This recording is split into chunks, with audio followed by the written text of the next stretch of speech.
जावट उनके पास में श्री कुंड के निकट, प्रिया कुंड के निकट जो स्थल है वहां पर श्री प्रियालाल दोनों विराजमान होते हैं। अष्टसखी चारों ओर से घेर करके प्रातः काल के समय भी श्री यमुना जी या प्रिया कुंड से श्री किशोरी जी जल भरने के लिए आती हैं और उस समय मंगला के समय श्री प्रियालाल इन दोनों का सखीगण दर्शन करती हैं।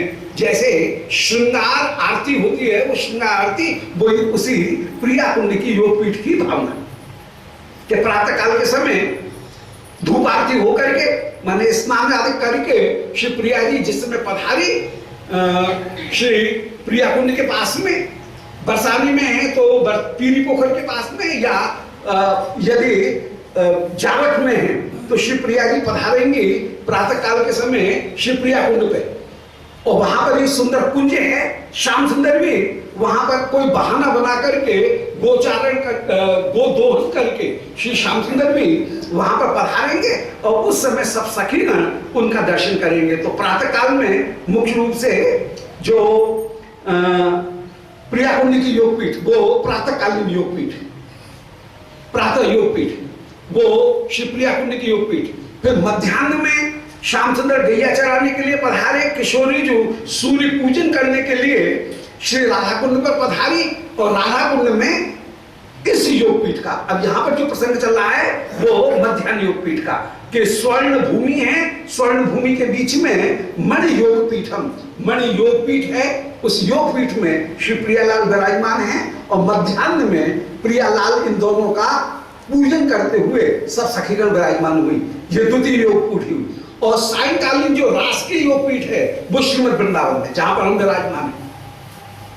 इस वृंदावन में श्याम सुंदर बंशी बजाते हैं, बंशी बट पर सारी गोपिकागण खिंची हुई चली आती हैं। फिर जितनी भी सखीगण हैं वे श्री वृंदावन योगपीठ में श्री युगल सरकार को आनंद पूर्वक विराजमान करके शयन आरती करके, रास के बाद में शयन आरती करके आनंद पूर्वक शयन कराती हुई विराजमान होती हैं। और जहां सोएंगे वहां पर ही जागेंगे।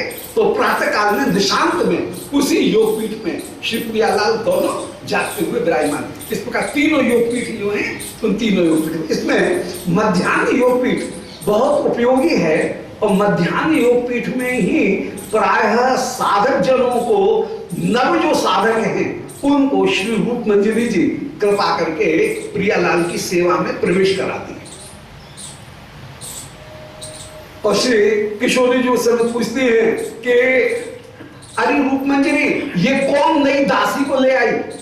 और श्री रूप मंजरी जी जैसे नरोत्तम ठाकुर महाशय कह रहे हैं, वो रूप मंजरी कह रही हैं कि ये कृपा करके श्री भेजी गई हैं और ये नई दासी हैं, वो बहुत अच्छी बात है, इसको सेवा में लगा। तो ऐसा करके वो नई नव दासी जो है उसको भी सेवा जो है वो सेवा की कि मंजूलाल जी ने इनको भेजा है और मंजूलाल जी की ये नव दासी होकर के विराजमान है, तो बहुत अच्छी बात है, इसको भी सेवा में लगा। और ऐसा कहकर के अनुमति करके श्री प्रिया जी उस नव दासी को भी स्वीकार करेंगे। तो मध्याह्न योगपीठ बहुत महत्वपूर्ण है। साधक ने जो कुछ भी साधन अवस्था में जितना भी भजन किया है उसके परिणाम रूप में जब उसे मंजरी देह की प्राप्ति होगी, लीला प्रवेश की प्राप्ति होगी, तो प्रायः मध्याह्न योगपीठ में ही श्री सखीगण उनको श्री प्रिया जी की सेवा में समर्पित करती हुई विराजमान होती है। तो यहां पर वो कह रहे हैं कि परिहास करते हुए श्री श्याम सुंदर ने उस समय कनकस्थली में स्वर्णमयी भूमि में प्रवेश किया। अब उसी स्वर्णमयी भूमि में मणि योग पीठ का वर्णन कर रहे हैं कि समयास्तेयाम, जिस कनकस्थली के समय माने निकट, समयास्तेयाम उस कनकस्थली के निकट, समय शब्द का अर्थ होता है निकट। तो समयानिक्षा ये सब निकटवाची शब्द है। अभिता परतः समयानिक्षा इन सब के योग में द्वितीय विभक्ति का प्रयोग होता है। तो समयायाम, जिस कनकस्थली के निकट ही द्युमणि विद्युत इंदुज द्युति विद्रोही स्फुरत रत्न कुट में। परम सुंदर एक रत्न का रास चबूतरा विराजमान है। एक रत्न जटित सुंदर कुट्टिम माने चबूतरा विराजमान है। और जो चबूतरा कैसा है? द्युमणि माने सूर्यकांत मणि से बना हुआ है। फिर विद्युत माने बिजली की मणि, चमकीली जो मणि है विद्युत मणि, उस विद्युत मणि से भी बना हुआ है। और इंदुज माने चंद्रकांत मणि, उससे भी बना हुआ है। तो द्युमणि, विद्युत और इंदुज, इनकी मणियों से बना हुआ है। और इनकी द्युति उनसे विद्रोह करने वाला है। माने जिसके सामने सूर्यकांत मणि की कांति, क्योंकि ये तो चिन्मय है, जगत की जो सूर्यकांत मणि हो तो प्राकृत है, तो वो जो विद्रोह सुंदर जो चबूतरा है, वो चबूतरा सूर्य कांतमणि, विद्युत मणि और चंद्रकांत मणि, इनकी द्युति को भी विद्रोही माने द्वेष करने वाला है, उनको भी पराजित कर देने वाला है। स्फुरत रत्न कुट्ट में, ऐसा रत्न का बड़ा सुंदर कुट्टिम माने चबूतरा वहां विराजमान है। और उस चबूतरे के बीच में जैसे कमल के आकार की सुंदर कुंज विराजमान है। मणि योगपीठ, मणिमय योगपीठ है। अब योगपीठ की भावना वो अष्टदल कमल के रूप में या अठकोण के रूप में वो श्री प्रियाली लाल जी का, श्याम सुंदर का वो जो योगपीठ है, वो योगपीठ विराजमान, जिसके बीच के कमल कोश में तो श्री राधा कृष्ण इनके अपने महल विराजमान, चारों ओर 8 बड़े पत्र विराजमान है, कमल पत्र। वे 8 कमल पत्र, उनमें 8 सखियां विराजमान है, अष्ट सखी। तांबूल भक्तम ललता, ललता जी हाथ में पानदान लिए हुए, विशाखा गंधे चंदने, श्री विशाखा जी अपने हाथ में सुंदर चंदन, उनके कटोरा लेकर के विराजमान है। चामरे चंपकलता, श्री चंपकलता जी चमर लेकर के श्री प्रियालाल के ऊपर विराजमान है। तो उस समय श्री ललता जी वो दक्षिण दिशा में, श्री विशाखा जी वाम दिशा में, श्री जो अग्निकोण है उस अग्निकोण में श्री चामरे चंपकलता चमर लेकर के पीछे से चमर करती हुई विराजमान है। चित्राम बसन कर्मणि, एक और श्री चित्रा जी वस्त्र जो है उनको लेकर के विराजमान है, हाथ में तौलिया लेकर के विराजमान है। बंदे वाद्य तुंग विद्याम, सामने श्री तुंग विद्या जी वीणा लेकर के, वाद्य लेकर के एक कमल पत्र के ऊपर विराजमान है। बंदे वाद्य तुंग विद्याम इंदुलेखाम च नर्तने या शिक्षणे, इंदुलेखा जी युगल सरकार को विलास की शिक्षा देती हुई या नृत्य करती हुई विराजमान है। इंदुलेखाम च नर्तने। सुदेवी जल सेवायां, श्री सुदेवी जी हाथ में झाड़ी लेकर के खड़ी हैं। और रागे श्री रंग लेखिका, और श्री रंग देवी जी वे कहीं अलता उनके कटोरा को लेकर के, रंगरोटा अथरोटा इनको लेकर के, रंगरोटा लेकर के वे विराजमान हैं। और उसमें अलता, उस अलता के कटोरा को या रंग के विभिन्न कटोरे उनको लेकर के श्री रंग देवी जी विराजमान हैं। इस प्रकार 8 सखियां, मुख्य सखी श्री प्रियालाल की 8 ओर 8 दिशाओं में खड़े होकर के सेवा कर रही हैं। श्री प्रियालाल इन दोनों की अपूर्व शोभा। तो तांबूल भक्त ललताम, विशाखाम गंधचंदने, चामरे चंपकलताम, चित्राम बसन कर्मणि, बंदे वाद्य तुंग विद्याम, इंदुलेखाम च नर्तने, सुदेवी जल सेवायाम, रागे श्री रंग देविकाम। ऐसे 8 सखी वहां पर विराजमान। अब इन कमल पत्रों के ऊपर 2-2 पत्र दोनों ओर हैं, मतलब 4-4 पत्र हैं। तो 2-2 पत्र हैं, वो 2-2 पत्र ऐसे सुशोभित हो रहे हैं, उनमें उपसखीगण विद्यमान हैं। और उन उपसखीगणों के ऊपर भी फिर उपसखियों के पत्र अपूर्व रूप से विराजमान। ऐसे एक महाकमल के रूप में श्री योगपीठ विराजमान।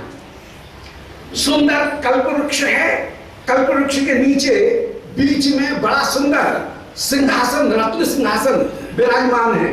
रत्न सिंहासन पर प्रियालाल विराजमान। जो कमल पत्र हैं, उन कमल पत्रों में 8 सखी कमल पत्र जहां कोश के साथ में मिलते हैं, वहां पर मंजरी गण, उनकी भी कुंज विराजमान है। मंजरी गण जो है वो वहां पर विराजमान है। उसी योगपीठ का वर्णन कर रहे हैं। और वे मंजरी गण अपनी अपनी यूथेश्वरी के आदेश को ग्रहण करते हुए श्री प्रियालाल की सेवा करते हुए विराजमान है।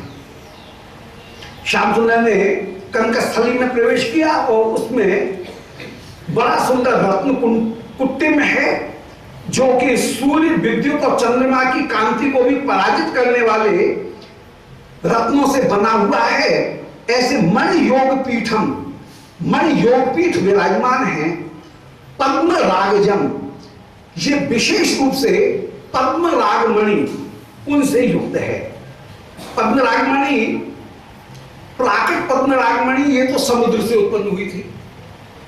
जहां 14 रत्न बताए श्रीमद् भागवत में तो नहीं है, परंतु स्कंद पुराण में जिन 14 रत्नों का वर्णन किया उनमें पद्म रागमणि भी कहीं समुद्र से उत्पन्न हुई थी। कौस्तुभमणि अलग, पद्म रागमणि अलग है। तो कौस्तुभमणि तो श्री श्याम सुंदर ने ग्रहण, नारायण ने ग्रहण की, पद्म रागमणि भी उत्पन्न हुई। तो पद्म रागजम, पद्म ये दिव्य पद्म रागमणि है, वो प्राकृत वाली नहीं है। ये पद्म राग उसकी मणि योगपीठ है। स्फुटम अष्टपत्रम अवभासते, और 8 पत्ते, बड़ी जो पत्र हैं वे 8 पत्र सुशोभित हैं। और अवभासते अंबुजम, ऐसे एक दिव्य कमल के रूप में श्री मध्यान्ह योगपीठ, राधाकुंड योगपीठ सुशोभित है। जैसे राधाकुंड योगपीठ, ऐसे ही प्रातःकालीन गुप्त कुंड की योगपीठ, और वैसी ही सायंकालीन श्रीमद् वृंदावन योगपीठ।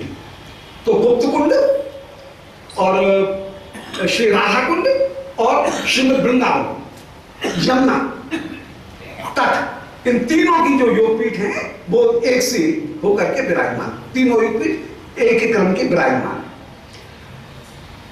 अब अष्टदल कमल की महिमा का वर्णन कर रहे हैं कि अनुराग भक्त निर्वाह स्वमानसे प्रकृति भवत अभिलक्ष्य सक्षण। ये जो योगपीठ है, ये योगपीठ श्रीमद् गुरुदेव की कृपा से, रसिक जन संतगणों की कृपा से अनुरागी जो भक्तगण हैं, उन अनुरागी भक्त जन माने निवाह माने समूह, तो अनुराग भक्त निवाह माने अनुरागी जो भक्तगण हैं उनके समूह, उनके द्वारा स्वमान से प्रकृति भवत, अपने मन में ये योगपीठ प्रकट होती है। वृंदावन का ये जो चिन्मय स्वरूप है उसका भक्तगण अपने हृदय में ध्यान करते हैं। यद अभिलक्ष्य सक्षण, उसका अभिलक्ष्य, उसका सामने दर्शन करके सक्षण, ये अनुरागी भक्त समूह अत्यंत अत्यंत सक्षण, क्षण कहते हैं आनंद, आनंद सहित इसका दर्शन करता है। अभिलक्ष्य सक्षण, अभिलक्ष्य आनंद सहित इसका दर्शन करता है। और मकरंद मृद्ध मतुलम, अब ये वृंदावन अष्टदल कमल योगपीठ कैसी है, योगपीठ कमल कैसा है, बोल मकरंद मृद्ध मतुलम, जहां पर मकरंद की अपूर्व वृद्धि विराजमान है, समृद्धि विराजमान है। वृद्धि माने समृद्धि, तो मकरंद की सुगंध की जहां पर वृद्धि विराजमान है।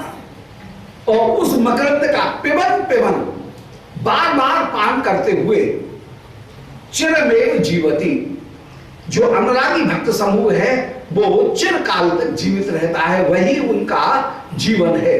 यदि अद्भुतम, यह अद्भुत योगपीठ जो अष्टदल कमल रूप में योगपीठ है वो विराजमान है। अद्भुत। अब सुर साखिलो अति सुरसार्थ वर्षण, सुरसार्थ दुर्लभ तरस्य कस्यचित, सुरतोत्सवान सुर वैरिणम समा, सुर सहय्य नित्य धृत सौगाम बुधे। ऐसी अपूर्व सौगाम बुधि जो है वो सौगाम बुधि वहां पर परिपूर्ण रूप से विराजमान है।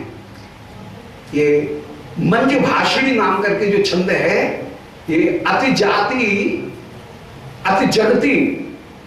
जाति का ये मंदभाषिणी जो छंद है, वो मंदभाषिणी छंद का इस द्वादश सर्ग में प्रयोग किया गया है।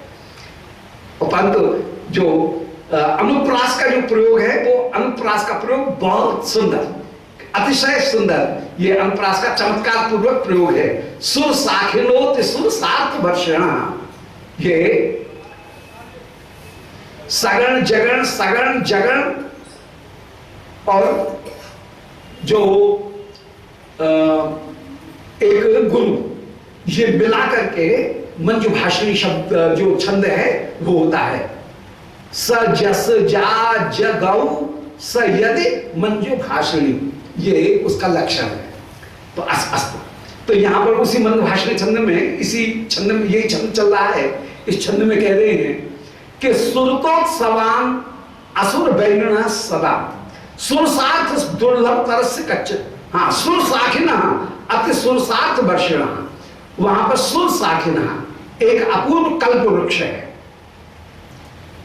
उस अष्टदल कमल, उस अष्टदल कमल में जो कमल है उसके पीछे एक बड़ा कल्प वृक्ष जो है, वो कल्प वृक्ष विराजमान। दिव्य वृंदारण्य कल्प दुर्माध श्रीमद रत्नाकार रत्न सिंहासनस्थो, जो कल्प वृक्ष है, कल्प वृक्ष के नीचे ये अष्टदल कमल, सोने की भूमि में अपूर्व रूप से अष्टदल कमल की सुंदर कुंज, और उस अष्टदल कमल की कुंज में सुंदर कहावत, और उस कहावत में बीच में श्री प्रियालाल विराजमान, और दलों के ऊपर जितने भी सखीगण हैं वे सखीगण सेवा करते हुए विराजमान है।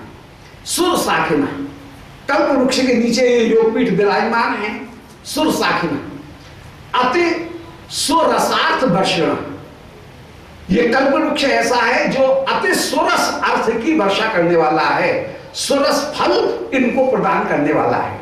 सुरसार्थ वर्षना, इस कल्प वृक्ष में सुंदर सुंदर फल उनकी वर्षा हो रही है। यह कल्प वृक्ष कैसा है? सुरसार्थ दुर्लभ तरस्य कस्यचित्, सुरसार्थ देवताओं का सार्थ माने जो समूह, उसके लिए भी दुर्लभ तरस्य, यमक अलंकार का प्रयोग। सुरस अर्थ माने फल, सुरस माने मीठा, अर्थ माने फल, यह हुआ एक अर्थ। अब सुर सार्थ दूसरी तरह से यमक किया। सुर माने देवता, सार्थ माने उनकी भीड़, देवताओं का समूह, उसके लिए भी दुर्लभ। ये वृंदावन के इस दिव्य कल्प वृक्ष के फल वह देवताओं को भी परम दुर्लभ है। सुर सार्थ दुर्लभ तरस्य कस्यचित्, ये फल कौन सा है? सुरतोत्सवान, श्री प्रियालाल के सुरत उत्सव रूपी ही फल यहां पर विराजमान है। असुर वैरिण सदा, सुरसोत्सवान असुर वैरिण सदा, असुर वैरिण मान श्री कृष्ण उनके प्रिया जी के साथ में मिलन जो सुख, उस मिलन सुख रूपी फल को यह कल्प वृक्ष निरंतर विस्तृत करने वाला है। और सुर सही नित्य धृत सौभगाम बुद्धि, उसका इस मिलन सुख रूपी फल का सुर सही माने परम आस्वादन करते हुए श्री युगल सरकार इस मिलन सुख का आस्वादन करते हैं। और धृत सौभगाम बुधे, ये हे कल्प वृक्ष तुम धृत सौभगाम बुधे, तुम सौभाग्य के समुद्र को अपने भीतर धारण करने वाले हो, तुम धन्य हो, धन्य हो। ये कल्प वृक्ष की वंदना की जा रही है। धृत सौभगाम, दोबारा सुन ले कि सुर साखिना, सुर साखिना माने एक कल्प वृक्ष है जो कैसा है? अति सुरसार्थ वर्षना, अत्यंत सुरस माने मीठे, अर्थ माने फलों की वर्षा करने वाला है। सुंदर मीठे फलों वाला एक कल्प वृक्ष है, जिसके फलों का स्वाद सुरसार्थ माने देवताओं के समूह के लिए भी दुर्लभ तरस्य, अत्यंत अत्यंत दुर्लभ है। ये फल कौन सा है? फल का स्वाद कौन सा है, उसी का वर्णन कर रहे हैं कि सुरतोत्सवान, सुरत युगल सरकार के मिलन रूपी उत्सव के सुख को ही वर्षा करने वाले मानो इसके फल हैं। माने इसके फल ऐसे हैं जो श्री प्रियालाल में मिलन की अभिलाषा को जगाते हैं। तो सुरतोत्सवान, जिसमें मिलन के सुख का स्वाद भरा हुआ है। असुर वैरिणम सदा सुरसयो, ऐसे ये फल असुर वैरिणम माने कृष्ण को सदा सुरसयो, सदा आनंदित करते रहते हैं, सुरस बनाते रहते हैं। असुर वैरिणम सदा सुरसयो, कृष्ण को सदा आनंदित बनाते हैं। सुरसई यही क्रिया है। श्री श्याम सुंदर को अपूर्ण रूप से आनंदित बना करके विराजमान है। ऐसे हे कल्पवृक्ष, उस कल्पवृक्ष की ही विशेषता है कि नित्य धृत सौभाग्याम बुधे, आप नित्य सौभाग्य माने सुंदरता के अमृत को धारण करने वाले हो। हे वृंदावन के वृक्ष, आपको मैं प्रणाम कर रहा हूं। इसका आधार जो है वो आधार कौन सा है? श्रीमद् भागवत का वो श्लोक श्री दशम स्कंद का कि यत् पाद पांशुर बहुजन्म कृच्छतः धृतात्म भी योगी भी रप्यगम्य सएव यद्रिक विषय स्वयं सुतः किम वर्ण्यते दिष्टम अथो ब्रजौकसाम। ब्रजवासी इन वृक्षों की हम कितनी वंदना करें। वृक्ष सब रसिक जन हैं, जो महापुरुष हैं, शुद्ध जन, वे वृक्ष के रूप में विराजमान हैं। ये जितने भी वृक्ष दिख रहे हैं वृंदावन के, ये सब रसिक जन हैं। और इनकी वंदना करते हुए ब्रह्मा जी जैसे और श्री सुखदेव जी इनके वृक्षों की वंदना करते हुए कह रहे हैं श्रीमद् भागवत में कि यह पादप अंशु, इन वृक्षों की एक किरण बहुजन्म कृच्छतः धृतात्म भी योगी भी रप्यगम्यता, बहुत जन्म के तप करने पर भी योगियों के लिए भी अगम्य है। इन वृक्षों की एक झलक पाना योगियों के लिए अगम्य है। हमारे भाग्य का क्या ठिकाना है, ये वृक्ष कितने कृपालु होकर के हमको उस लीला का स्फुरण कराते हैं। इन वृक्षों के नीचे बैठे तो रसिक जनों को उस लीला की स्फूर्ति की प्राप्ति हो जाती है। ये वृक्ष परम परम धन है। तो यह पाद पांशु दो तरह से अर्थ किए। जीव गोस्वामी जी ने पाद पांशु का अर्थ किया पाद पांशु माने श्री कृष्ण की पाद माने चरण, पांशु माने रज। और विश्वनाथ चक्रवर्ती जी ने दूसरी तरह से अर्थ किया पादप अलग अंशु अलग। यह पादप अंशु माने इन वृक्षों की एक किरण, वो भी योगियों के लिए अगम्य है। कृष्ण की चरण रज भी अगम्य है और इन वृक्षों की एक किरण भी योगियों के लिए अगम्य है। बहुजन कृच्छतो धृतात्म भी योगी भी अप्यगम्य सैव यद्रिक विषय। ऐसे वृक्षों ने श्री कृष्ण का दर्शन किया या हमने उन वृक्षों का दर्शन किया, आज हम कृतकृत्य हुए। बोलो वृंदावन की वृक्षावली की जय, वृंदावन की लता पताओं की जय। ये वृंदावन की लता पता की वंदना की जा रही कि जिनकी एक किरण को ब्रह्मादित्य प्राप्त करने में असमर्थ हैं और वे आज हमारे ऊपर श्री वृंदावन के वृक्ष परम दयालु कृपालु उदार होकर के हमारे रक्षक बन करके हमको भजन की शिक्षा प्रदान करें और हमारे हृदय में जो भजन है वो भजन को बढ़ाएं। इनकी शरणागति को ग्रहण करेंगे लता पता की तो हमारा भजन बढ़ेगा। तो धृतात्म भी योगी भी अप्यगम्य है सैव यद्रिक विषय। उन गुरुदेव वृक्षों के ये वृक्ष गुरुजन हैं, उन गुरुजनों के शरणागति को ग्रहण करके यदि विराजमान हो तो किम वर्ण्यते दिष्ट मथो ब्रजौ के साम। इन ब्रजवासी वृक्षों की और इन वृक्षों का आश्रय ग्रहण करने वाले भक्तों की महिमा का भाग्य का क्या वर्णन किया जाए। जो इनके भाग्य इनके वृक्षों के दर्शन कर रहे हैं वे भी बड़े भागी होकर के विराजमान है। तो यहाँ पर उसी वृक्ष की वंदना कर रहे हैं।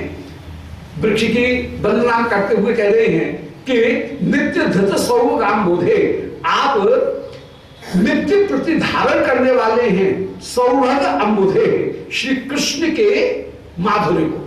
कृष्ण के सौभाग्य माने सुंदरता के, अम्बुधि माने समुद्र, जो कृष्ण हैं उन कृष्ण के माधुर्य को आप धारण करने वाले हैं। तो हे वृक्ष आप कैसे हो? सुर शाखिनः, इस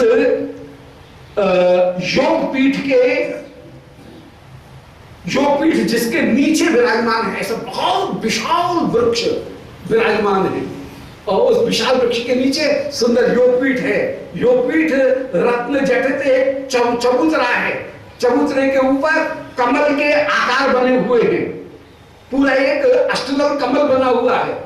उस कमल में सखीगण कमल पत्रों के बीच में विराजमान है। युगल सरकार कमल की जो कोषमंडल है उसमें दिव्य सिंहासन है, उस दिव्य सिंहासन के ऊपर विराजमान, सिंहासन के ऊपर सुंदर छत्र भी है, वो छत्र भी विराजमान, श्री प्रियालाल उसके पास में विराजमान है। जो कमल जहां पर मिल रहे हैं वहां पर मंजरीगण सब अंजलि मार करके सेवा करने के लिए सामने उपस्थित हैं, और उन पत्रों के ऊपर जो छोटे छोटे पत्र हैं उनमें उपसखीगण और उनमें उपसखियों के भी उपसखीगण, ये सब सेवा करने के लिए योगपीठ में विराजमान हैं।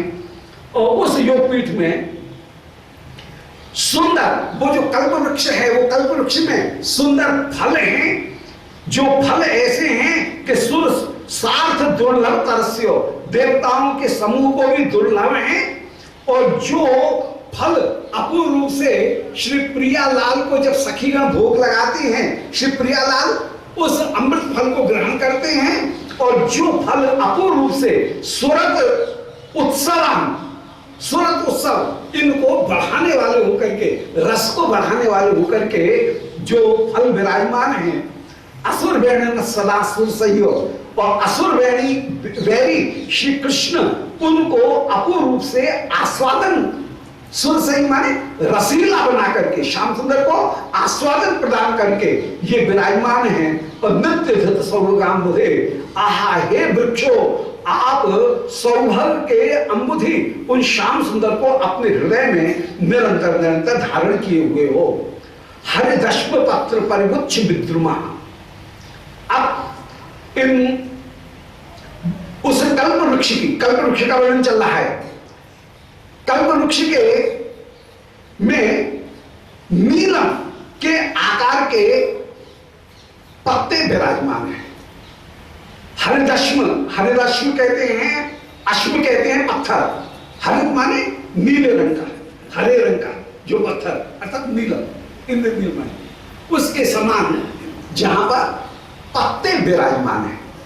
तो हरिदश्म पत्र जहां पर पन्ना के आकार के या नीलम के आकार के, हरिदश्म नीलम के आकार के, नीलम के कांति वाले सुंदर पत्ते विराजमान, पर कोमल अत्यंत है।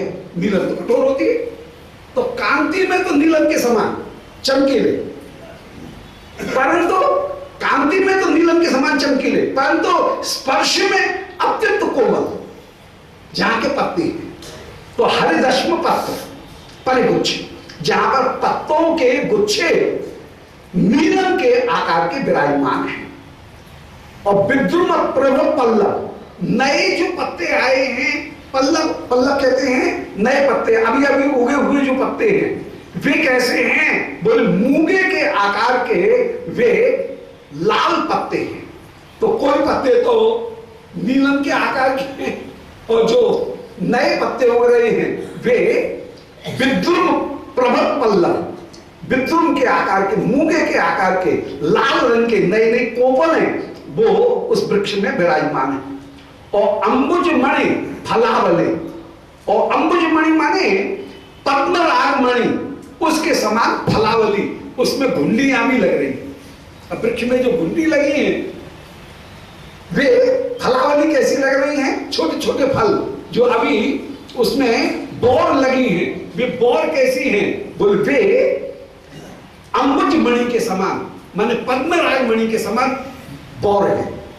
अब यहां पर विशेषता जो है वो ये है कि कांति में तो ये मणि के समान है, परंतु सुगंध में, स्वाद में, कोमलता में उनसे उत्कृष्ट है। मणि में सुगंध नहीं होती, मणि में कोमलता भी होती है, परंतु यहां पर कोमलता भी है, सुगंध भी है, और कांति जो है वो मूंगा के समान विराजमान है। और निखिल ऋतु सेवित तमस्य, ये वृंदावन के जो वृक्ष हैं वे कैसे हैं? अखिल ऋतु में सब प्रकार के, सभी ऋतुओं में ये खिलने वाले, इनमें पुष्प फल सब में लगेंगे। ये नहीं है कि ऋतु नहीं हो तो फल नहीं लगेंगे। यहां पर सब ऋतु में सब पुष्प सब फल वृक्ष में लगे। और ये भी नहीं है कि ये वृक्ष है इसमें यही फल लगेगा, ये वृक्ष है इसमें ऐसा ही फूल उत्पन्न होगा, सो भी नहीं है। सब वृक्ष कभी भी प्रियालाल की इच्छा के अनुसार किसी भी वृक्ष में कोई सा भी फल, कोई सा भी फूल किसी भी वृक्ष में आ जाए। ये वृंदावन की विशेषता। जय, क्या बात है इन वृंदावन के वृक्षों की, कितनी महिमा।